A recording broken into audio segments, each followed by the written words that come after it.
Fala galera, mais uma vez eu, Alexandre Magalhães, na resenha com Magalhães, para falar dos times do futebol brasileiro e dos campeonatos que estão em curso. Brasileirão 2024, 21ª rodada, rodada que está aí no meio, né, da decisão da Copa do Brasil, das oitavas de final, segunda partida, né? Teremos aí jogos terça, quarta e quinta-feira para definir quem são os times que vão para as quartas de final e muitos times se enfrentando. E a maioria dos times, são 14 times da Série A que estão nessas oitavas de final, então boa parte desses times irão poupar. Alguns não podem poupar.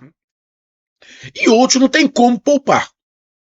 E jogaram em São Januário, aqui no Rio de Janeiro, Vasco da Gama e Bragantino. Dois times que estão na Copa do Brasil. O Bragantino numa desvantagem, que perdeu para o Atlético Paranaense, tem que reverter um resultado de 2-0. E o Vasco da Gama empatou com o Atlético Goianiense e deu sorte, que era para o Vasco ter tomado uma saraivada do Atlético Goianiense. Deu sorte. E aí o Vasco da Gama vem jogar em casa.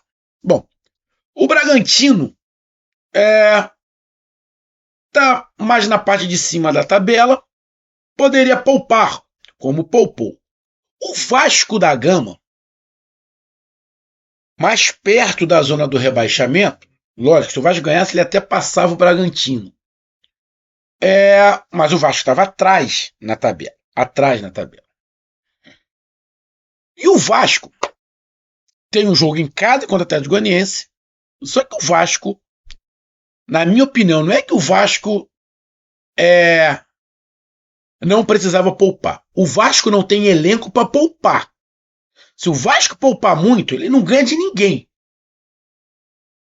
Bom, e ficou provado nesse jogo. Placar do jogo: o Vasco da Gama 2, Bragantino também 2.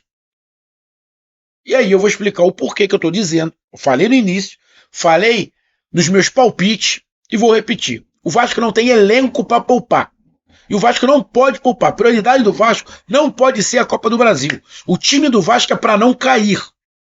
Mas daquilo, trouxemos o Souza, o Alex Teixeira, o Coutinho. O time é ruim. Você ter Michael, o Pelé de zagueiro, o time é ruim. Não dá.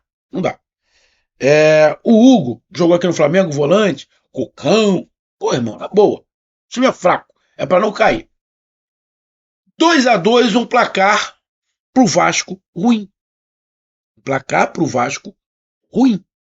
E a gente vai falar sobre o jogo, sobre a classificação e sobre a próxima partida, rapidamente, quem o Vasco vai enfrentar e quem o Bragantino vai enfrentar na próxima partida do Campeonato Brasileiro pela 22ª rodada. Então eu peço a você, meu amigo torcedor do Vasco, do Bragantino, eu peço que você curta, compartilhe, inscreva-se no canal, dê o seu like, ative a notificação, coloque nos comentários, entre no nosso WhatsApp, tá lá embaixo, que está aqui embaixo na descrição do canal. Você vai lá, diz o seu nome, o time que você torce, que eu coloco você no grupo do seu time, só para lembrar, para falar de futebol, não é para falar de política nem de religião. E se você quiser ajudar o canal a crescer, você pode ajudar através do Pix, que é o número do nosso WhatsApp, você pode ajudar através do Superchat, quando estiver fazendo lives, e você pode ajudar através do clube de membro do canal Resenha com Magalhães, aqui embaixo de azul. Agora, você pode ajudar através do Valeu, que é esse coração que se o Franco está do lado de compartilhar. Mais uma coisa, não deixe de se inscrever no canal, que mais da metade da galera que acompanha o canal não é inscrito. Então dê essa moral pro canal e inscreva-se no canal. Bom, de cara aqui mandar um abraço lá para a galera lá do meu trabalho, vascaína. Lá tem muito vascaíno, né? Muito vascaíno aqui. Não vou citar todo mundo, porque senão eu vou acabar esquecendo um ou outro. Vi até uma festa, teve uma festa no trabalho lá, um churrasco, né? Aí tinha 4 ou 5, né? Lá comemorando, falando do Vasco, pra coisa e tal. Mas o que a gente conhece mais, tem até mais um papo, é o Henrique, famoso Mamute. Moleque. O Henrique vascaíno. O Henrique, de vez em quando, sofre. O coração do Henrique apanha mais do que surdo de primeira de escola de samba. Compadre. A criança sofre. De vez em quando, o Vasco dá um alívio para ele, mas o Mamute tá bom, tá bem de coração. Mas o Vasco faz ele sofrer bastante. Então, um abração aí, meu parceiro Henrique, tamo junto. Irmão, vamos lá. Vamos aqui falar do jogo. Bom, primeiro vamos aqui para a classificação. Com este empate, o Vasco continua atrás do Bragantino. O Vasco está ali com 24 pontos em 20 jogos. Os últimos 3 jogos, o Vasco não ganhou no Campeonato Brasileiro. O Vasco tinha 4 vitórias seguidas. Agora vai. Aí já escutei falar, vamos lá, Libertadores. Bom, caiu na real, né? Perdeu 2 e agora empata 1. Está ali com 24 pontos em 20 jogos. O Criciúma jogou e ganhou do Atlético Mineiro. Chegou mesmo a 24 pontos e tem um jogo a menos que o Vasco. O Vitória ganhou, foi a 21. Temos o Juventude, que ainda vai jogar, pode chegar aos mesmos 24 do Vasco. Temos o Internacional, que vai jogar contra o Palmeiras, pode chegar a 23. Ou seja, o Vasco ainda está perto. Nesse momento, o Vasco está a 6 pontos, né, da zona de rebaixamento. Mas o Grêmio vai jogar. O Grêmio pode chegar a 21 pontos. Aí diminui para 3. E aí, caso o Corinthians perca, o Corinthians fica com 19. Ou seja, o número diminui. Então, o Vasco ainda luta contra o rebaixamento. E o Bragantino está ali na 10ª colocação com 26 pontos em 19 jogos. O empate, levando em consideração, né, que o Bragantino também poupou bastante e fora de casa, o empate não é tão ruim. O Bragantino não briga pelo título. A situação do Bragantino é tentar brigar ali. Na verdade, a situação do Bragantino é uma situação de empresário. Primeiramente, ele quer dinheiro. E como é que quer o dinheiro? Bom, avançando na Copa do Brasil, chegando na Libertadores, na Sul-Americana, quer dinheiro. Tá? O título, sabe que não vai vir. Título do Campeonato Brasileiro. Copa do Brasil, pode ser. Mas também a Red Bull não investe assim para ser campeão. Ela investe para ganhar dinheiro na frente. É mais ou menos por aí. Então o Bragantino está mais ou menos ali, onde a gente, pelo menos eu imagino, poderia de repente estar uma posição acima. Mas hoje, olhando os 9 times que estão acima do Bragantino, talvez só o Atlético Mineiro que esteja oscilando pra cacete. Né? Mas a gente, eu pelo menos imagino o Bragantino numa condição normal aí de pontuação. O Bragantino, na próxima rodada, joga fora de casa contra o Corinthians. O Bragantino tem um jogo contra o Atlético Paranaense em casa, pela Copa do Brasil, e depois o Bragantino sai de novo, lógico, vai jogar em São Paulo, mas pega o Corinthians. O Corinthians? Ué. Não. É porque tem 2 jogos seguidos, Bragantino e Corinthians, que é pela Sul-Americana. Que é pela Sul-Americana, eu me confundi aqui. Então, temos Corinthians e Bragantino na 22ª rodada do Campeonato Brasileiro. E o Vasco da Gama, na próxima rodada, é o clássico contra o Fluminense. Pela 22ª rodada, temos o clássico Vasco da Gama e Fluminense. Vamos aqui para as estatísticas. Bom, primeiro, vou repetir. O Vasco não tem elenco para poupar. O Vasco, se tirar alguns jogadores, o Vasco não ganha de ninguém, nem do Atlético Goianiense. Sendo sincero.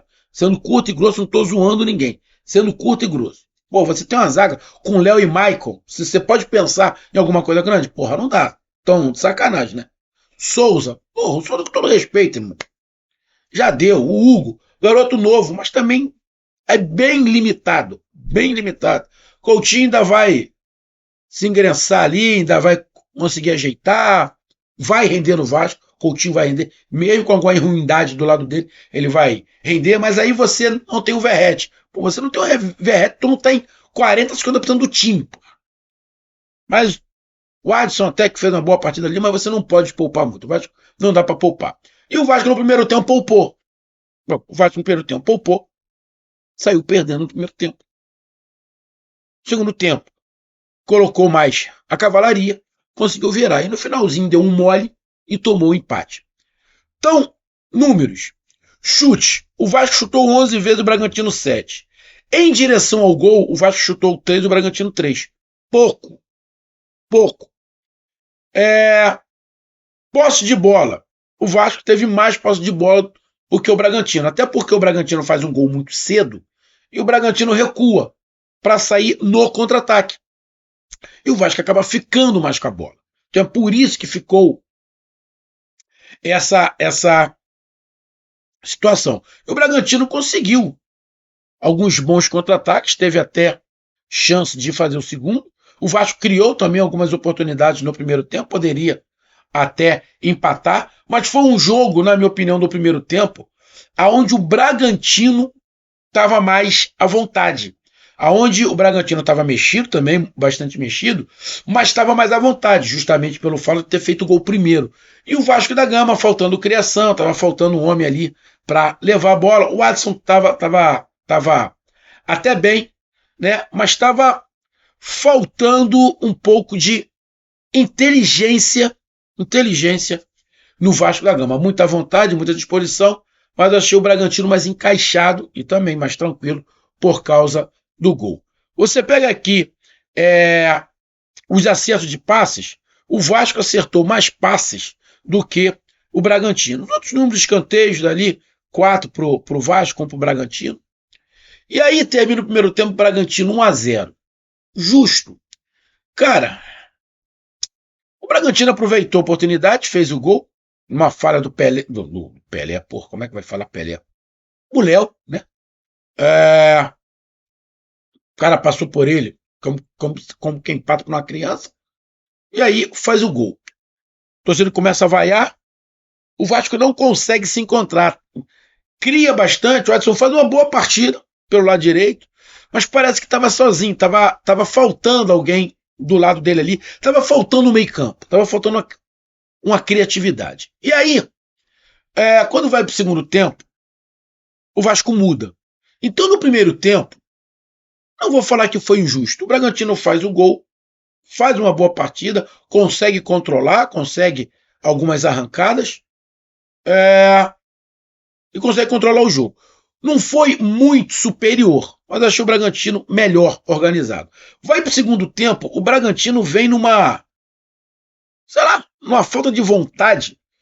E o Vasco da Gama já faz algumas mexidas e atropela o Bragantino. E vira a partida rapidamente no segundo tempo. Faz um, faz dois, cria oportunidades, amassa. E o Bragantino numa passividade. Sim, tanto faz. Tanto fez esquisita, né?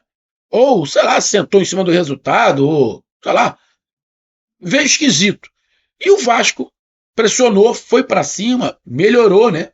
Você coloca o Verratti, você bota outros jogadores, melhora, começa a se juntar ali, e aí o Vasco vira. E o Vasco continua, mesmo depois de fazer o 2-1, continua com esse domínio. O Bragantino completamente perdido, o treinador do Bragantino começa a mudar, começa a colocar também alguns titulares no time, e aí o Bragantino vai começando a encaixar. Conforme vai passando o tempo, o Bragantino começa a encaixar um pouquinho mais, começa a adiantar mais, começa a entrar mais dentro do campo do Vasco, e automaticamente, com o tempo passando, o Vasco vai recuando para garantir o resultado. E vai tentando sair no contra-ataque. E aí muda a coisa. Quem tenta sair no contra-ataque é o Vasco, não mais o Bragantino. E o Bragantino vai para dentro, tenta criar. Estava faltando um pouco de criação também, mas tem uma movimentação interessante. O Bragantino tem muita velocidade, botou jogadores que excede, tipo, tem o Vitinho. Por um lado, você tem o jogador que fez o gol, agora me fugiu. O Hélio. E aí fica mais leve o Bragantino, vai para dentro, tem uma falha de marcação ali. O jogador do Bragantino, que agora me fugiu o nome dele, deixa eu ver se eu pego aqui, é porque eu tô sem óculos, é uma merda para me enxergar. Eu tô sem óculos aqui, tá horrível a me enxergar, cara, tá muito ruim. Eu não tô conseguindo enxergar. O Lincoln, que entrou camisa 10, vem pelo lado esquerdo, o Elinho entra no meio, cabeceia e empata. O Vasco foi melhor no segundo tempo do que o Bragantino. O Bragantino foi melhor do que o Vasco no primeiro tempo. Foi um jogão? Não achei um jogão, mas achei um jogo bem competitivo, um jogo com lances interessantes. Taticamente, ficou devendo os dois lados. Ficou um jogo que teve pouca criação, pouca inspiração, mas muita transpiração e com falhas de ambos os lados. E nessas falhas saíram o gol. Então, cara, 2-2 foi injusto com o Vasco? Cara, aproveitou as chances, cara. Você aproveita as chances. Você tem 2-1 em casa. Você recua todo. Dá campo pro adversário. E mesmo recuado, você falha na marcação, irmão. Não tem como dizer que não foi justo. Justo sim o placar de 2-2. Vasco da Gama e Bragantino, mas muito pior para o Vasco, que continua atrás do Bragantino e mais perto da zona de rebaixamento. Então tá aí a minha análise. Um grande abraço, até mais, valeu, tamo junto, fui!